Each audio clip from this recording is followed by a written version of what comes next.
Dito sa ating church, we pay our tithes. We believe in the word that we bring our tithes to the storehouse. To the storehouse. Bring our tithes, the whole tithes to the storehouse, so that there will be food in my house. Para may pagkain dito sa loob. May makain ng pastor, may makain tayo pag may mga meetings, may makain tayo pag may mga seminars tayo, meron tayong mga gamit sa lahat ng mga gawain. Kaya nagbigay na sa ating full tithes sa church. Yun po ang local church. And the Lord said, test me with this. Hindi nga natin, wala nga sinabi na ang ibang mga lugar ay storehouse, simbahan ng talaga eh. Not even the district, not even the general council. Kaya ang ibang mga grupo, hindi tithes ang tawag sa kanila, contribution ang tawag, hindi tithes. Huli ang tithes sa Panginoon talaga yan sa local church. Very holy, not too bad. Test me with this.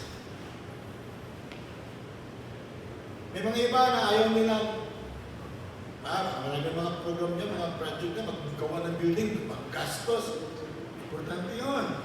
Dito natin mga gawa sa church yan. Amen? Kasi usually mga mukha natin ngayon. Sabi na ako pro project, paggawa natin ng building, ganito. Second floor tayo. Ayaw na ng iba niya, alis niyan. Kaya sabi na, I remember sa Haggai chapter 1, I think. Sabi doon, kayo ay nagtira kayo sa mga bahay na maganda, pero ang bahay ng Panginoon, sira. Sabi niya, punta kayo sa bundok, kuha kayo ng mga kahoy, gawin niyo una yung simbahan. Verse 8, in chapter 1, verse 8. This is a place of worship for the local church. We gather here together. So the Lord designed the church as a distribution system. I hope that our church will be a holistic one like what we did before. I really remember about sister Ginakaran, Lucy Ginakaran. I really miss that girl, that lady. Siya yung pastor, magpakain na naman tayo ng mga bata. Sige kayo, pakain na ng mga bata there. Saan? Sa amin, pastor, maraming mga bata gutom. Punta kami doon, pakain ng mga bata. Sana gano'n ang church natin. We plan for that. I praise God at time. Pero past na ito eh. Meron tayo ditong piniprogram ng mga bata natin na before natin sila pinapakain, tinitimbang muna natin.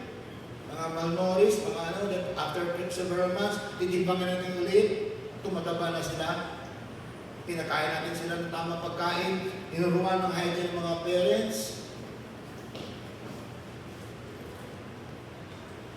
Binigyan ng damit.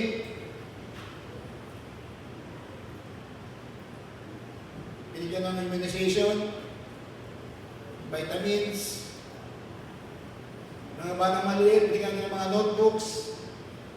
That's the work of the local church. Amen. We plan for that. Amen. Because the church must be holistic. In other words, we plan together. It's a distribution place. One time dito, napuno ang simbahan. Doon, mayroong mga apat na mga dentist. Apat na din, daming tao sa labas. Pag-bigot ng ngipin. Praise God. Doon mayroon din ng pharmacy, may mga gamot. Dito yung mga train natin ng mga, what do you call this, mga counselors. Pag mayroon din, before ibunutan ng ngipin, punta ka muna ng pinagapin muna ng Jesus. Bago ka makakuha ng gamot. Di ko muna ng gamot, bunutan ng ngipin, tapos maminaw ka sa council. Iba din yung mga trabaho sa ibang mga sakit. You can do that. Marami din mga doctors. Amen? A distribution system. But we work together. Amen. Sa local church. That's the design of God. Right. So throughout the scripture, the book Biblia, whenever God's people would gather to worship, sa mga tao, mag-gather sila para magsimba, God promised a special manifestation of His presence. Amen. Whenever we gather together, God promised that He is going to be with us. Special manifestation. God's blessing will flow. This is known as corporate presence of God. God is present in our room when we worship Him individually, privately, but there's no substitute to God's presence in a corporation. Amen. Corporately, in the body of believers. So it is the local church that believers receive teaching from the Word. Amen. Amen. We have our discipleship. We teach the Word of God. And I praise God for our core group. We are enjoying it. Even kung ayaw ka ng basic kaya mo ito na, we praise God. Introduction pa lang, na-bless na kayo niya. Praise God. We teach the Word of God the right way. We teach doctrines in the right way. When the Lord Jesus left the earth, He appointed ministers to lead His church. He appointed pastors to lead His church. Not perfect people, but they are being chosen by God. That's why in Ephesians 4:11 to 12 it says, "And He, the Lord Himself, gave some to be apostles, some prophets, some evangelists, some pastors and teachers for the equipping of the saints in the work of the ministry for the edifying of the body of Christ." That's the ministry. That's the servanthood of a pastor. He's going to equip the church as Christ would like to equip them. Di naman pupunta si Jesus dito, siya mismo mag-equip sa inyo eh. It's me. I know I'm not perfect. I know that. I have also limitations, but God called me to equip you as a local church.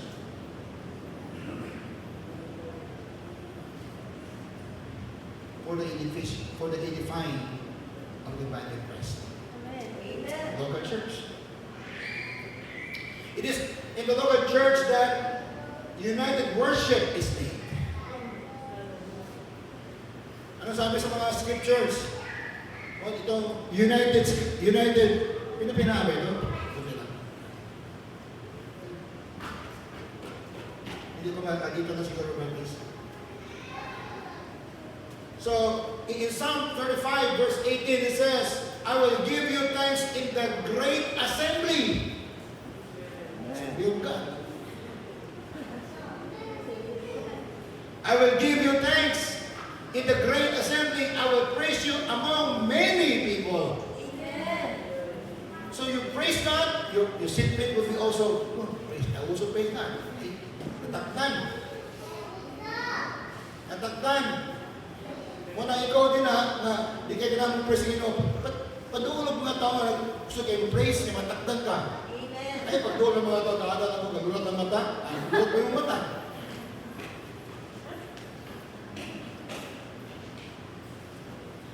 Psalm 111 verse 1. Praise the Lord. I will praise the Lord with my whole heart in the assembly of the upright. Assembly of God na po.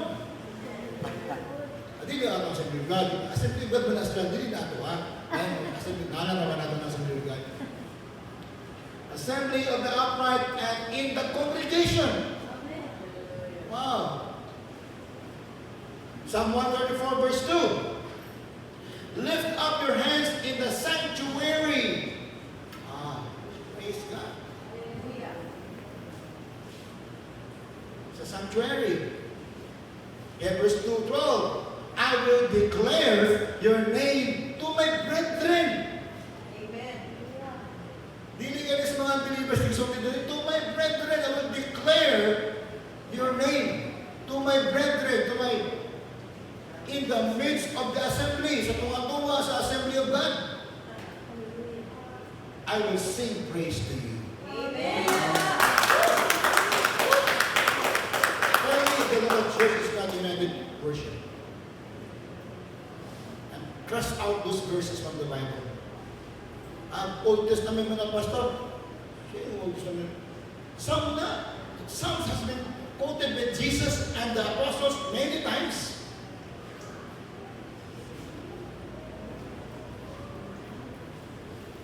Not only that, it is united worship, but also united prayer.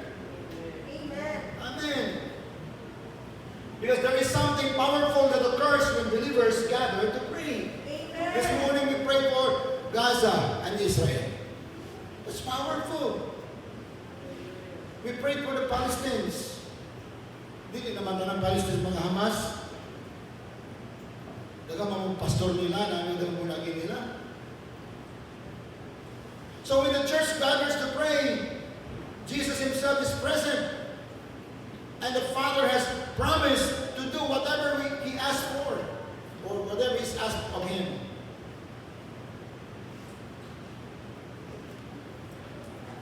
It's a very wonderful promise of God to the local church, or for the local church. In the book of Acts, Acts chapter 2, verse 1 to 4, we see that the Holy Spirit was poured out as the church gathered on Sunday to pray in one accord. Amen. That's how important the local church is in our prayer. It is in the local church that we disciple people. Amen. Amen. Amen.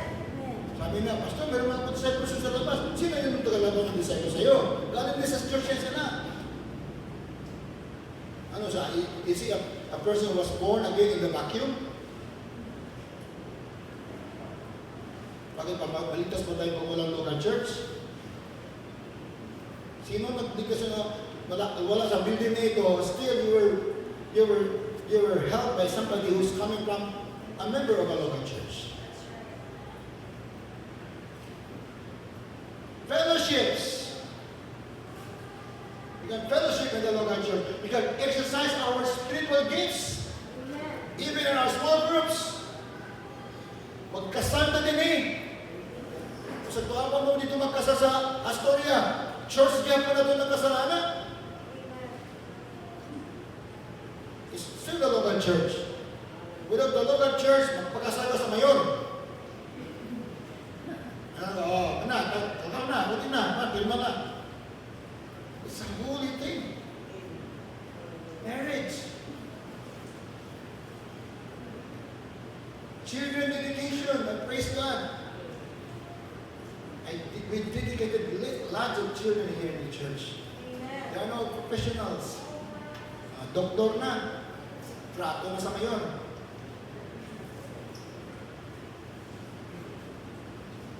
Baptism. Church ka, kung masag sa dagat po ng bautismo. So the local church does that. Punerarya. Kasi diri, tanong membro, mamatay, nakakit time diri. Hindi po di wala. Kung mamatay ka, Brad, diri ka ibutang. Special ka. Mamatay ka, sis. Gusto na kung diri ka ibutang. Special ka. Palibot ka naman sa Manila, naging kamot ang gusto mo na ito magman, at makaserve ko sa Ginoo through malibot. Ako ngayon sila, kung dito mag-video, isugot sila. Mga nag-video na rin, ang iyong mga isa mo, nalipay kayo, nag-bless, kayo wala sila mag-adto, pero nag-alis sila rin. God just does that. You can do that in your house. It's the local church. We do communion, we do spiritual covering, accountability, trainings, evangelism, missions, and many more. Amen. In a local church. Together, say together. Together. We will discover God's plan for our personal transformation, which requires us to make a personal commitment to God's visible church. The local Amen. church. Because the invisible church is international. The visible church is the local church. Amen. Amen. Another important thing that we must consider too is in doing God's work, big work for God. When you say big work, it doesn't mean to say, patay din ang buhayon or pagkawang ng 5,000 no. And anything that comes from your heart is big in the sight of God. Amen. Anything that you do in the church from your heart is big thing Amen. in the sight of God. Of course, ano mga itong ikaw ang patong kagulihan ko na ipatay na mabuhit mo din. Di mabansag sa mga, oh, praise God, ang membro sa Assembly of God, ikabahoy patay. Hallelujah. Amen. Hindi ka malipay, anak. But doing great things to God, for God by faith, to believe in what the Lord can do to us, through you. Amen? Through you. El Diyos ay pwede asa kanaton grande cosa por causa de ating fe. Seta, recta con Él. Él ay pwede hacer un trabajo, grande trabajo por causa kanaton. Through us. In verse 11, it says, Jesus then took the loaves, kinuha niya yung tinapay, nagpasalamat, gave thanks, and distributed to those who were seated as much as they wanted. Sino nag-distribute? Nagkaupo na yung mga tao. Ang nag-distribute ang local church, ang mga disipulo. He did the same with the fish. The miracle resided in the hands of Jesus, but the one who distributed were the church.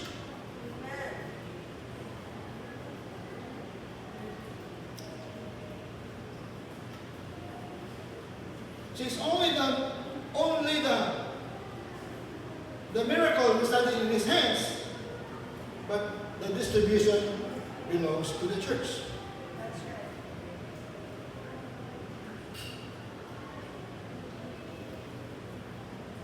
Again, little is much when you place it in the Master's hands, Amen. as the song says.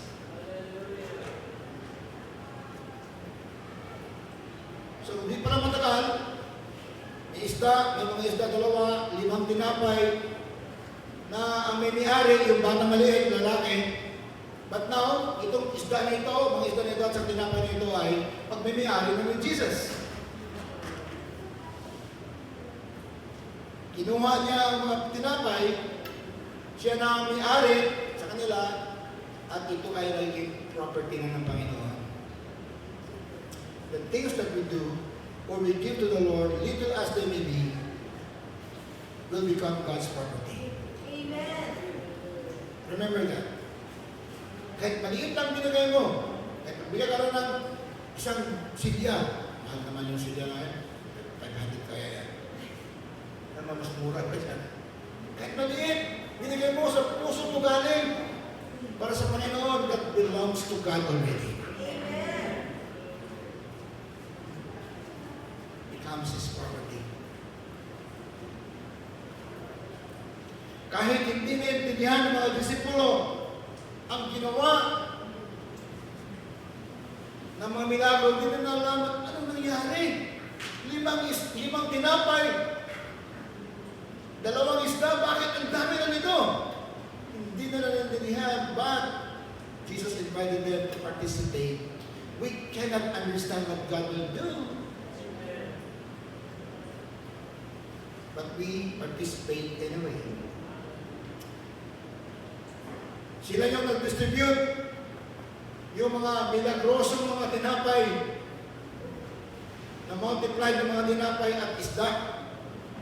Because without the work of the local church, no one would have been fed. Without the work of you, without your work, Jesus cannot do it. It's not because He is limited, it's just that you are His design. He cannot go against His word. He cannot use angels to do the ministry of salvation. He only use you. Miracles can happen through God, but you are the one who will distribute the miracles. Amen. Big things for God. Amen.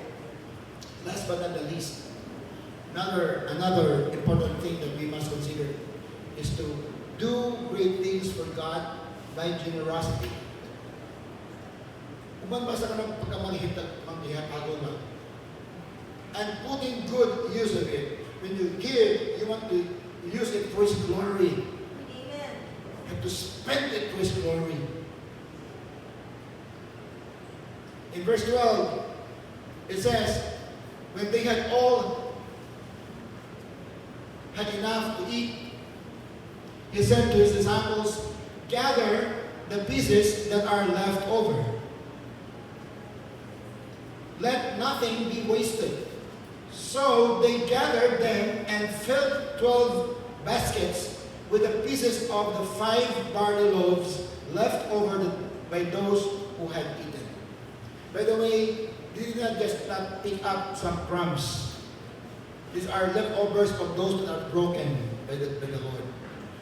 Siya nang biyak-biyak ng tinapay, biyak-biyak ng isda. Sige, kain kayo doon. Sila, walang isip sa bigyan doon sa bigyan. O, iba. Dala sa ano, basket. Bigyan. Dami nito. Lahat, 5,000. Hallelujah. Puno, galing doon sa daan. Doon, lampas pa sa Martian siguro, dami. Abot na sa Martian mga tao. 5 isda lang. Can you imagine the face of those apostles? Starting to be shocked. Starting to give all these things. Hallelujah. And sabi ng Panginoon, it was through the generosity of the little lad. Amen. He was a giver. He gave something maybe small, but it's big for God. Amen. He gave it, and it became a blessing to many, many people. Hallelujah. Amen. And the local church distributed this blessing. Amen.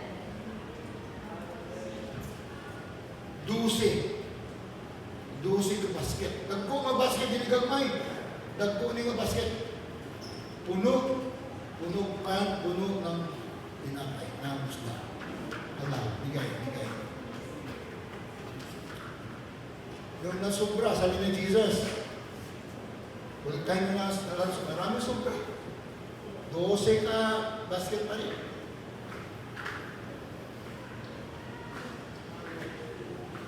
So they gathered them and filled 12 baskets with the pieces of the 5 barley loaves that left over by those who had eaten.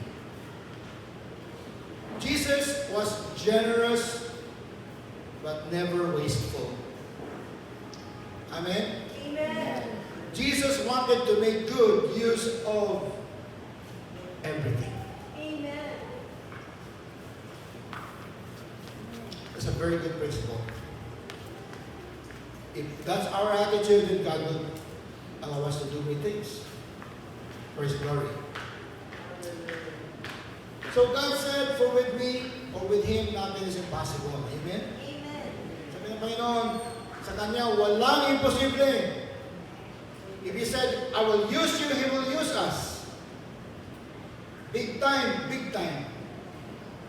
God is telling you that you can do great things for Him when you heed the call of God. Amen. Ang Ginoo nagsaad nimo na gamiton kaniya at pwede usap ang usted para asem granted mga ko sa mga trabaho say naghit kita at kontesta ko kita ko ng disuyo yamada kanada. Work with the believers in the local church. Amen? Amen. Believe in what the Lord can do through you. Be generous and put good use of it. Amen? Amen. Glorify the Lord Jesus in your life. Amen. You can do great things for His glory. So we give the Lord hand and praise. Hallelujah. So let's stand please as we will pray. Hallelujah. Thank you, Jesus. Thank you, Lord God. Hallelujah.